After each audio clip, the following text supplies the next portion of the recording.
Ռուբեն Ռուբինյան, արա մտածում էի ես էլ քեզ չեմ անդրադառնալու, բայց վերջը էլի,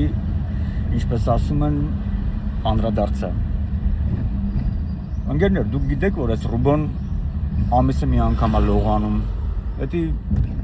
իր ամբողջ շրջապատը գիտի, դրա մասին մի անգամ խոսել է ազգային ժողովի падգամավոր Հովիկ Աղազարյանը, որ այս մարդը լողանալու հետ սեր չունի, պաստայանի ճպռոտ աչքերով, չլվացված, չթրաշված, այսինքն դու ինքդ լինելով դասական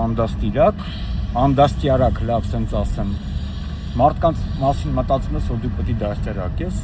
ով ես դու, այդ թնթի։ Քեզ մի բան ասեմ հատուկ քո համար, դու գիտես, չէ՞ տղամարդու առաջի պարյադեշնությունը սկսում է իր հիգիենայից, բայց դու հակա հիգիենիկ կերպար ես, դու ով ես որ մարդ դաստիարակ ես։ Ձեր ժամանակները մի օր ավարտելու են Ռուբեն, խոսքերս լավ հիշի, ոչինչ հավերժ չի, այդ թվում նաև դուք ու ձեր քաղաքացիական տստիկ խմբակը, այսքանը։